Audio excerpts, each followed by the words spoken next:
வணக்கம் centum map viewers, நான் உங்கள் கபிலன். நம்ம டெய்லி கரண்ட் அஃபேர்ஸ் பார்த்துட்டு இருக்கோம். இன்னைக்கு என்ன டேட்டு பார்க்க போறோம்னா மார்ச் 18க்கு உண்டான கரண்ட் அஃபேர்ஸ் பார்க்க போறோம்.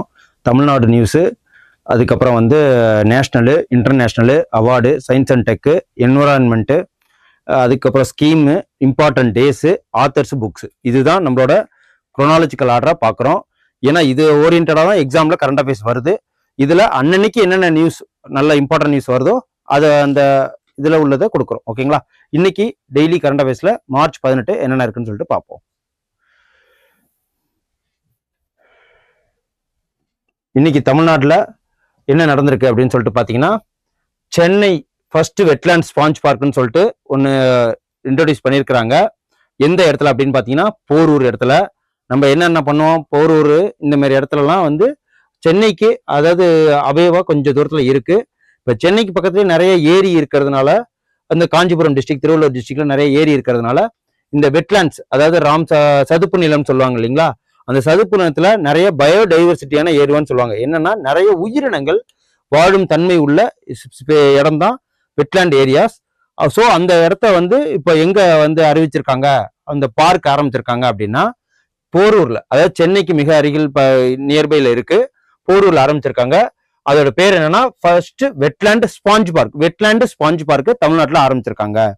இது வரைக்கும் நம்ம இதுல எத்தனை ராம்சார் வெட்லேண்ட் சைட்ஸ் இருக்கு இந்தியாலன்னு பாத்தீங்கன்னா 89 இருக்கு.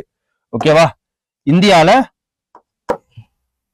89 ராம்சார் சைட்ஸ் இருக்கு. ஓகேங்களா? இது ஆல்ரெடி நம்ம நிறைய கரண்ட் அஃபேர்ஸ் ஒவ்வொரு டைமும் நான் ஏன் அடிக்கடி சொன்ன விஷயத்தையே சொல்றேன்னா, நீங்க பார்க்க அந்த விஷயங்களை படிக்க டிஃபால்ட்டா, அதாவது உங்களோட சப்கான்சியஸ் மைண்ட்ல அந்த விஷயம் போயிடும். நேத்தி கூட தான் நான் வெட்லேண்ட்ல இந்த ராம்சார் சைட்ஸை பத்தி பேசியிருக்கிறேன். ஒவ்வொரு நாளும் ராம்சார் சைட்டை பத்தி, ஏதாவது என்விரான்மெண்டல் நியூஸை பத்தி படிக்கும்போது சொன்ன விஷயங்களே நான் ஏன் திரும்பி ரிப்பீட் பண்றேன் அப்படின்னா, உங்களுக்கு அது ஆட்டோமேட்டிக்கா இன்கல்கேட் ஆயிடும், மனசுக்குள்ள போய் பதிஞ்சிடும். அதனாலதான் நம்ம இந்தியாவில மொத்தம் ராம்சார் சைட்ஸ் எத்தனை இருக்கு அப்படின்னா 89 இருக்கு. அதுல எது ஃபர்ஸ்ட் வெட்லேண்ட் அதிகமா இருக்கிற ஏரியா அப்படின்னு பாத்தீங்கன்னா, நம்ம தமிழ்நாடு தான் ஃபர்ஸ்ட் இடத்துல இருக்கு. அது எத்தனை அப்படின்னு பாத்தீங்கன்னா 20. ஓகேங்களா? அந்த 20 என்னென்னு சொல்லிட்டு இவ்வளவு நாள் வரைக்கும் நம்பர் மட்டும் தான் சொல்லியிருப்பேன். இன்னைக்கு என்னென்ன அந்த 20 சைட் இருக்குன்னு சொல்லிட்டு பாத்துருவோம். First Chitrangudi bird sanctuary wetland, Tamil Nadu wetland ஏரியாவா ராம்சார் சைட்ஸ்ல இடம்பெற்றிருக்கு. அதுக்கப்புறம் gulf of Mannar marine biosphere reserve, அதுவும் இருக்கு. அதுக்கப்புறம் Kanjirankulam bird sanctuary Ramsar சைட்ஸ்ல, தமிழ்நாடு வெட்லேண்ட் ராம்சார் சைட்ஸ்ல இருக்கு. அப்புறம் கரைவேட்டி பேர்ட் சாங்சுரி, இதுவும் ராம்சார் சைட்ஸ்ல இருக்கு. அப்புறம் கரிக்கிள்ளி பேர்ட் சாங்சுரி, அதுக்கப்புறம் கூத்தன்குளம் பேர்ட் சாங்சுரி, அப்புறம் லாங்வுட் ஷோலா ரிசர்வ் ஃபாரஸ்ட், இது எல்லாமே தமிழ்நாட்டோட ராம்சார் சைட்ஸ்ல இடம்பெற்றிருக்கு. அப்புறம் பள்ளிக்கரணி மாஸ் ரிசர்வ் ஃபாரஸ்ட், இப்பதான் போரூர் பார்த்தோம். பள்ளிக்கரணி எங்க இருக்கு, அதுவும் சென்னைக்கு மிக அருகில கூடுவாஞ்சேரி, கூடுவாஞ்சேரி இல்ல, சென்னைக்கு மிக அருகில தான் இருக்கு. அந்த பள்ளிக்கரணி மாஸ் ரிசர்வ் ஃபாரஸ்ட்னு சொல்லிட்டு அந்த இதுவும் ராம்சார் சைட்ல தான் இருக்கு. அதுக்கப்புறம் பிச்சாவரம் மேங்க்ரோவ் ஃபாரஸ்ட். ஓகேங்களா? பிச்சாவரம் எங்க இருக்கு, சதுப்பு நில காடுகள் அது. அதுக்கப்புறம் point Calimere wildlife and bird sanctuary, அதுவும் ராம்சார் சைட்ஸ்ல இருக்கு. சுசீந்திரம் தீரூர் வெட்லேண்ட் காம்ப்ளெக்ஸ், அதுக்கப்புறம் உதய மார்த்தாண்டபுரம் பேர்ட் சாங்சுரி, அதுக்கப்புறம் வடவூர் பேர்ட் சாங்சுரி, அதுக்கப்புறம் வேடந்தாங்கல் பேர்ட் சாங்சுரி, அதுக்கப்புறம் வெள்ளூர் பேர்ட் சாங்சுரி, அப்புறம் Vembanur wetland complex, Nanjarayan bird sanctuary, Kazhuveli bird sanctuary, Chakkarakottai bird sanctuary, Theerthangal bird sanctuary. இது ரெண்டும் நம்ம போன தடவை கரண்ட் அஃபேர்ஸ்ல பார்த்திருக்கோம். இது எங்க இருக்கு, ராமநாதபுரத்துல இருக்கு. ஓகேங்களா? இது இப்ப ரீசெண்டா பிப்ரவரி மந்த் இது ராம்சார் சைட்ஸா அறிவிச்சிருக்காங்க. நம்ம ஆல்ரெடி கரண்ட் அஃபேர்ஸ்ல பார்த்திருக்கோம், டெய்லி கரண்ட் அஃபேர்ஸ்ல. இது மொத்தம் எத்தனை தமிழ்நாட்டில் இருக்குன்னா 20 ராம்சார் சைட்ஸ்ல தமிழ்நாடோட வெட்லேண்ட் இது இடம்பெற்றிருக்கு. அந்த வெட்லேண்ட் டிஸ்ட்ரிக்ட் லார்ஜ் ஏரியாவா நம்ம தமிழ்நாட்டுல எவ்வளவு இருக்கு அப்படின்னா, லார்ஜ் ஏரியா கவர் எங்க இருக்குன்னா காஞ்சிபுரத்துல தான் இருக்கு. ஏன்னா காஞ்சிபுரத்துல ஃபுல்லா ஒரே ஏரிகள் தான் அதிகம். ஓகேங்களா? ஏரிகள் நகரன்னு கூட சொல்லலாம். அதுக்கப்புறம் லோவஸ்ட் ஏரியா எங்க கவர் ஆயிருக்குன்னா சென்னையில. ஆனா எப்படி எல்லாம் வருதுன்னா, நியர்பை காஞ்சிபுரம் திருவள்ளூர் டிஸ்ட்ரிக்ட் இருக்கிறதுனால அங்கெல்லாம் ஏரிகள் தான் அதிகம், நீர்பிடிப்பு தலங்கள்.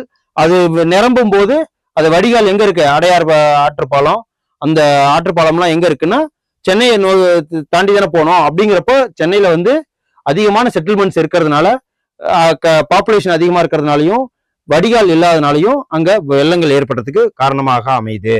தமிழ்நாடு வெட்லாண்ட் மிஷன் எப்ப ஆரம்பிக்கப்பட்டிருக்கு அப்படின்னா ஜூன் 5, 2023. இது இம்பார்ட்டன்டான ஃபேக்ட்ஸ்.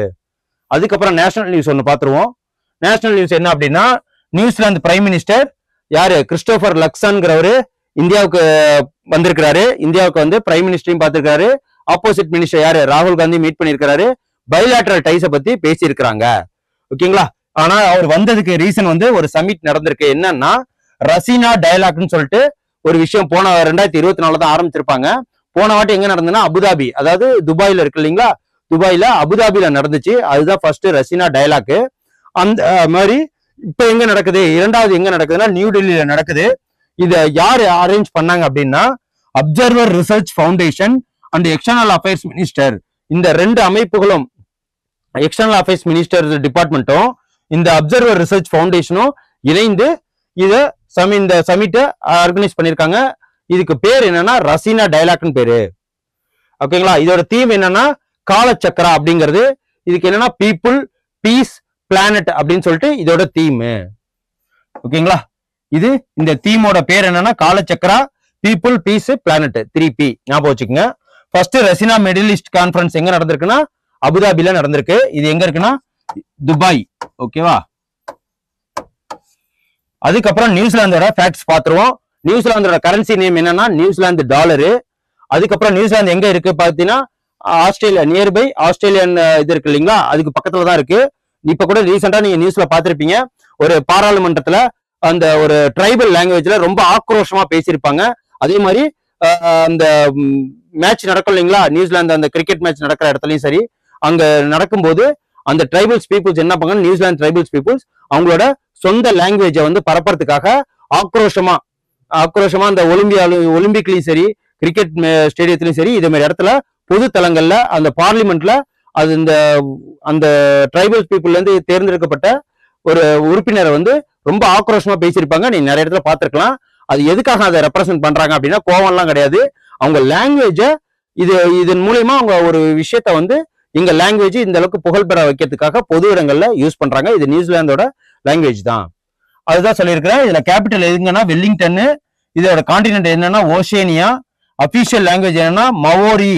அவங்க பேசினாங்கன்னு சொல்லுவாங்களா, அந்த பேர் லாங்குவேஜ் பேர் தான் இவ்வளவு தூரம் சொன்னதுக்கு மவோரி லாங்குவேஜ் தான் சொன்னேன். அங்க இங்கிலீஷ் பேசுறாங்க, நியூசிலாந்து சைன் லாங்குவேஜ்ல பேசுறாங்க. அங்க என்ன ரெண்டு லாங்குவேஜ் இருக்கு பேசுறது, மவோரி அண்ட் இங்கிலீஷ்.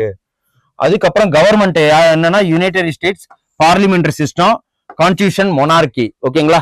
இதுதான் நியூசிலாந்தோட ஃபேக்ட்ஸ். அதுக்கப்புறம் எங்க இருக்கு ஃபிட் இந்தியா கார்னிவல்னு சொல்லிட்டு நியூ டெல்லியில ரீசெண்டா நடந்தது. அந்த ஃபிட் இந்தியா கார்னிவலோட என்னென்ன ஃபேக்ட்ஸ் பார்த்துருவோம். இந்த fit India movement was launched in எப்ப நடந்திருக்கு, இது எப்ப ஆரம்பிச்சிருக்காங்க அப்படின்னா 29th August 2019 இந்த ஃபிட் இந்தியாவை ஆரம்பிச்சிருக்காங்க. எதுக்கு யார் ஆரம்பிச்சிருக்காங்கன்னா பிரைம் மினிஸ்டர் தான் ஆரம்பிச்சிருக்காரு. இது என்னன்னா இந்த அத்லெட்ஸ்ல இதெல்லாம் இருப்பாங்களா, உடம்ப ஃபிட்டா வச்சுக்கிறதுக்காக. Fitness integral part of our daily lifes. நம்ம உடம்ப டெய்லி எக்ஸசைஸ் பண்ணி இப்பெல்லாம் செல்லு பார்த்துக்கிட்டு யாரும் வந்து ரொம்ப ப்ரோஆக்டிவா இல்லாம ரொம்ப சோம்பேறித்தனமா இருக்காங்க, ப்ரொகாஸ்டினேட்டரா இருக்காங்க. ஸோ அவங்கள ஃபிட்டா வச்சுக்கிறதுக்காக இது. This mission movement to bring about behavioural changes and move towards the more physical activity life styles. ஓகேங்களா. பிஹேவியரல் சேஞ்ச் பண்றதுக்கு தான் இந்த ஃபிட் இந்தியா. இது எதுக்காக இது சொல்றோம்னா இப்போ உள்ள காலகட்டங்களில் இது கம்பல்சரியா முக்கியம். ஓகேங்களா. காலையில ஒரு 6 மணிக்கு எந்திரிக்கமா, 8 மணிக்கு வேணுமா, வாட் எவர் இட் இஸ், எத்தனை மணிக்கு வேணாலும் எந்திரிங்க. எந்திரிச்ச கொஞ்ச நேரத்துல கொஞ்சம் கையை அசைக்கிறது, காலை அசைக்கிறது, புஷ்அப் பண்றது, தண்டால் பண்றது, சும்மா ஸ்கிப்பிங் பண்றது, இதுக்கெல்லாம் பெரிய இடம்லாம் தேவையில்ல. ஜஸ்ட் ஒரு 5 minutes ஸ்பெண்ட் பண்ணா போதும், உங்க பாடி ஃபிட்டா இருக்கும். ஓகேங்களா. பாடி ஃபிட்டுங்கிறதோட உங்களோட ஆர்கன்ஸ் எல்லாம் ஃபிட்டா இருக்கும். நீங்க கொஞ்சம் அந்த இறப்பு தன்மைலாம் இருந்தா லங்ஸ் நல்லா வேலை செய்யும். கொஞ்சம் பாடி மூவ்மெண்ட்ஸ் இருந்ததுன்னா ஓல்டேஜ் ப்ராப்ளம் வராது. போக போக நீங்க அன்னைக்கு ஃபுல்லாவே பிரைட்டா ஃபீல் பண்ணுவீங்க, எந்தூசியாஸ்டிக்கா இருப்பீங்க. ரொம்ப உங்களோட பிரெயினே வந்து எப்படி இருக்குன்னா ஒரு மாதிரி அலாட்னஸாவே இருக்கும். அதுக்காக தான் இந்த பிஹேவியரல் சேஞ்சஸ் பண்றதுக்காக தான் இந்த ஃபிட் மூவ்மெண்ட் ஒன்று ஆரம்பிச்சிருக்காங்க. அதுக்கப்புறம் இன்னொரு விஷயம் என்ன நடந்திருக்கு அப்படின்னா, இப்ப ரீசெண்டா நம்மளோட தமிழ்நாட்டோட பட்ஜெட்ல நம்ம பார்த்திருப்போம், இந்த சிம்பிளை போட்டிருப்பாங்க. நான் கூட வந்து இதுல economic survey, Tamil Nadu economic survey எடுத்தப்ப இதை கூட யூஸ் பண்ணி சொல்லியிருப்பேன். ஆனா இது வந்து யூஸ் பண்ணது கரெக்டா தப்பா அப்படின்னு சொல்லிட்டு ஒரு சின்ன டிபேட் தான். என்ன சொல்லியிருக்காங்கன்னா, நம்ம ஸ்டாலின் ஐயா கவர்மெண்ட் வந்து என்ன இப்ப புதுசா இந்த முன்மொழி கொள்கை வந்த பிறகு இவ்வளவு நாள் யூஸ் பண்ண இந்த சிம்பிள் ருபி சிம்பிளை அவங்க தேவநாகரி சிம்பிளான ரூபாயை யூஸ் பண்ணியிருக்காங்க தமிழ்நாடு எக்கனாமிக் சர்வேல, தமிழ்நாடு பட்ஜெட்லயும். அத ஸ்டாலின் ஐயா வந்து என்ன சொல்லியிருக்காங்க அப்படின்னா, இனிமேலுக்கு இதுதான் யூஸ் பண்ணுவோம் தமிழ்நாட்டுல அப்படின்னு சொல்லிட்டு தமிழை வளர்க்கறதுக்காக. அதோட இம்பாக்ட் என்ன அப்படின்னு சொல்லிட்டு நம்ம பினான்ஸ் மினிஸ்டர், இந்தியாவோட பினான்ஸ் மினிஸ்டர் யாரு அப்படின்னா நிர்மலா சீதாராமன் அவர்கள். அவங்க என்ன சொல்லியிருக்காங்க அப்படின்னா, யூனியன் பினான்ஸ் மினிஸ்டர் யாரு, நிர்மலா சீதாராமன். அதாவது மார்ச் 13, 2025 அவங்க என்ன சொல்லியிருக்காங்கன்னா, removing the Indian currency simple, இந்த ரிமூவிங் இந்த சிம்பிள் இருக்கு இல்லைங்களா, அந்த சிம்பிளை வந்து தமிழ்நாடு பட்ஜெட் 2025-26 டாக்குமெண்ட்ஸ்ல ரிமூவ் பண்ணிட்டாங்க. ஓகேங்களா, இருக்கிற எல்லா 29 ஸ்டேட்லயும் அந்த ருபி சிம்பிளை போடும்போது இவங்க தமிழ்நாடு பட்ஜெட்ல மட்டும் ரூபாய் சிம்பிள் யூஸ் பண்றாங்க. அதனால எஃபெக்ட் என்ன வரும் அப்படின்னா, இது என்னன்னா வீக்னஸ் ஆஃப் இந்தியன் யூனிட்டியை பால்படுத்தும் அப்படின்னு சொல்றாங்க. அதுக்கப்புறம் ப்ரொமோட் சக்சஷனிஸ்ட் சென்டிமெண்ட், இது வரைக்கும் இருந்தத சென்டிமெண்ட்டை வந்து அது சீர்குலைக்கும் அப்படின்னு சொல்லிட்டு சீதாராமன் அவர்கள் சொல்லியிருக்கிறாங்க. அதுக்கப்புறம் regional pride completely avoidable example of language and regional, இது வந்து ரீஜனல் சாவனிசம் சொல்றாங்க. ஓகேங்களா, இது இந்த ரூபாய் வந்து யூஸ் பண்றதுனால அவங்க கெட்டு போறது என்ன அப்படின்னா, வீக்னஸ் ஆஃப் இந்தியன் யூனிட்டி கெட்டு போகுதுன்னு சொல்லிட்டு நிர்மலா சீதாராமன் அவர்கள் சொல்றாங்க. ஓகேங்களா, இது வந்து ஒரு டேஞ்சரஸ் மைண்ட் செட் இந்த சிம்பாலிசத்தை யூஸ் பண்றதுனால அப்படின்னு சொல்லிட்டு அவங்க சொல்றாங்க.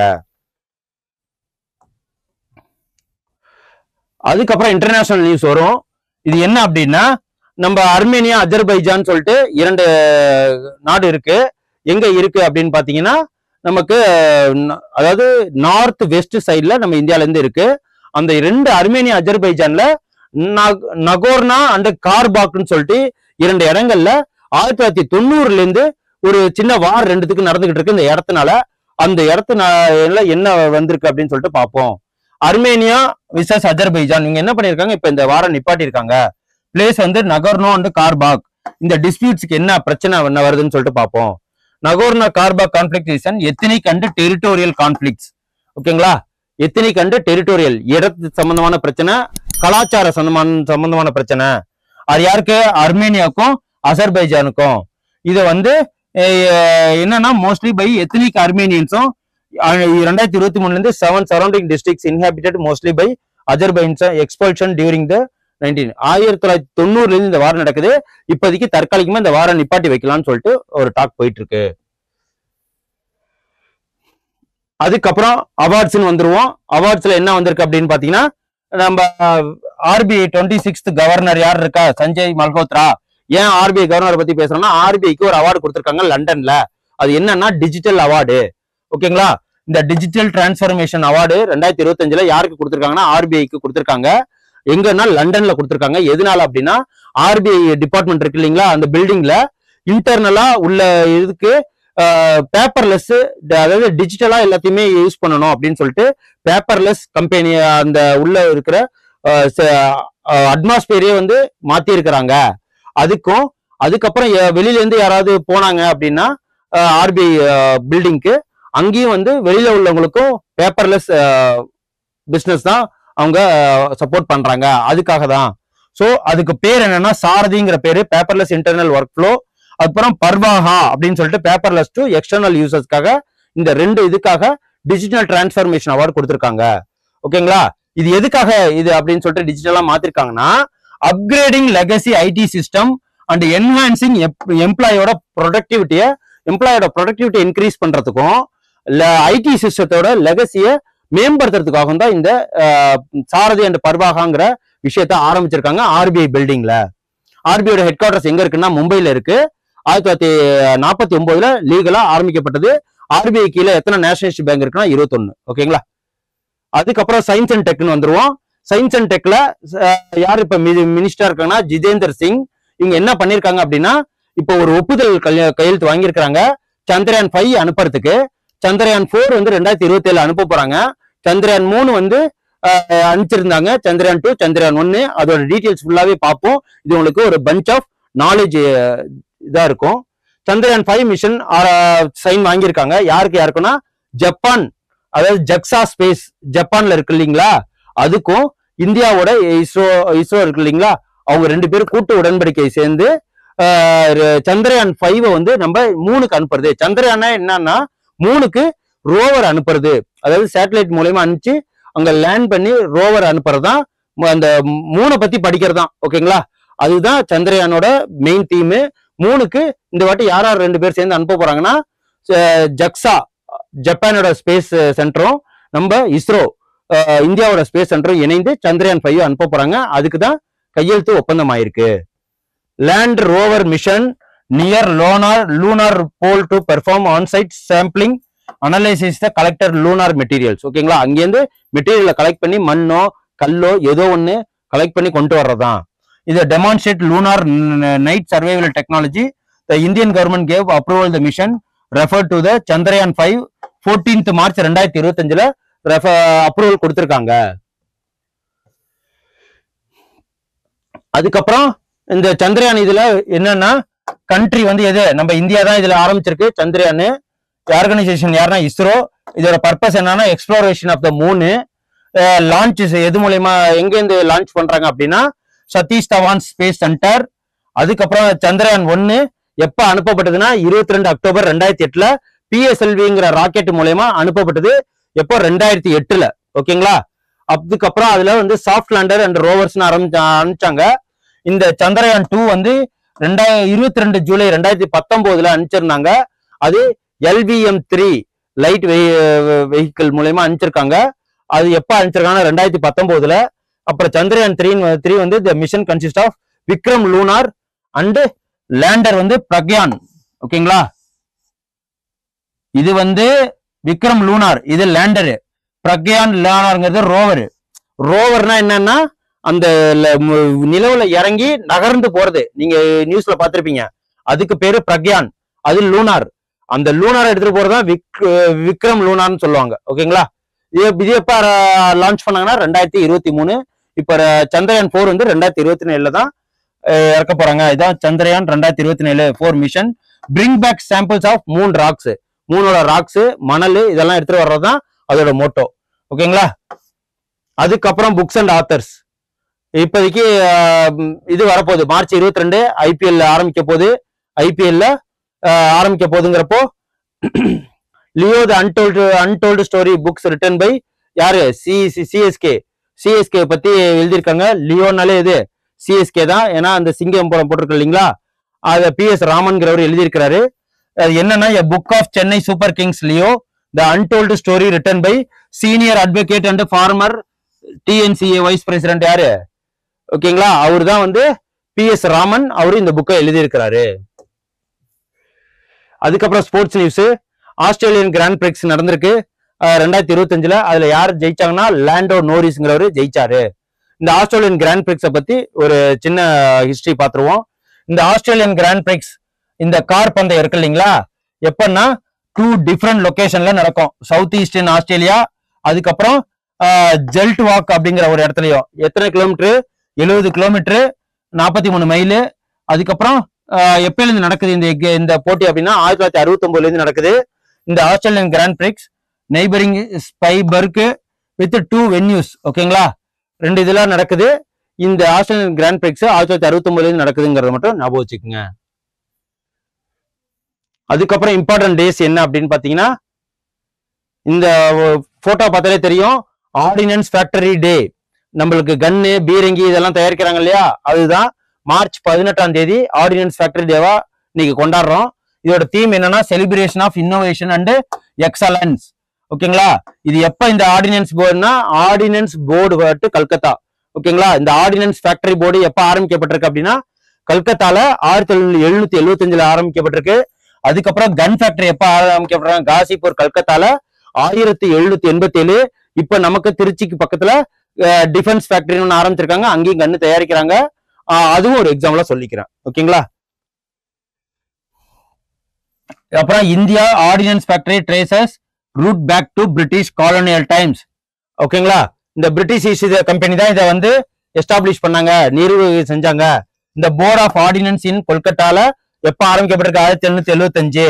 அதுக்கப்புறம் கன் பவுடர் ஃபேக்டரி எங்க ஆரம்பிச்சிருக்காங்க கன்னுன்னா பவுடர் வேணும் இல்லைங்களா, கன் பவுடர் இஷாப்பூர் அங்க ஆரம்பிச்சிருக்காங்க 1787ல. அதுக்கப்புறம் கன் கேரேஜ் ஃபேக்டரி எங்க ஆரம்பிச்சிருக்காங்கன்னா காசிப்பூர். அப்புறம் தான் வந்து இந்த கன் அண்ட் ஷெல் ஃபேக்டரி எங்க ஆரம்பிச்சிருக்காங்கன்னா 1787ல காசிப்பூர்ல ஆரம்பிச்சிருக்காங்க. அதுக்கப்புறம் 1775ல போர்ட் ஆஃப் ஆர்டினன்ஸ்ங்கிறது எங்க ஆரம்பிச்சிருக்காங்கன்னா கல்கத்தால ஆரம்பிச்சிருக்காங்க. அதுக்கப்புறம் ஸ்கீம்ல பாத்துருவோம் என்ன அப்படின்னா அம்ரித் மிஷன் அம்ரித் சரோவர்னு சொல்லிட்டு இது என்னன்னா ஒவ்வொரு ஈச் டிஸ்ட்ரிக்ட்லயும் அதாவது 75 குளங்கள் வெட்டணும் அப்படின்னு சொல்லி குளங்களை பராமரிக்கணும் அப்படின்னு சொல்லிட்டு இது யார் ஆரம்பிச்சாங்க அப்படின்னா நம்ம பிரைம் மினிஸ்டர் நரேந்திர மோடி அவர்கள் ஆரம்பிச்சாங்க. எதுக்காக அப்படின்னா இது வந்து தண்ணியை காப்பாத்துறதுக்காக. ஓகேங்களா, வாட்டர் ஸ்கேர்சிட்டி நிறைய வருது இல்லைங்களா, அதுக்காக ஒவ்வொரு டிஸ்ட்ரிக்ட்லயும் 75 குளங்களை பராமரிக்கிறதுக்கு தான் இதோட இது. என்னன்னு பாத்துருவோம். இந்த conserve water for the future இதோட நோக்கம் இதுதான்.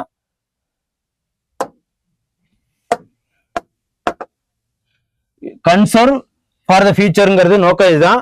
எப்ப ஆரம்பிச்சாங்கன்னா 24 ஏப்ரல் 2022ல ஆரம்பிச்சிருக்காங்க இந்த மிஷன் அம்ரித் சரோவர்ங்கிறது. இது என்ன அப்படின்னா இதோட எய்ம் டெவலப்பிங் அண்ட் ரெஜுவனேட்டிங்.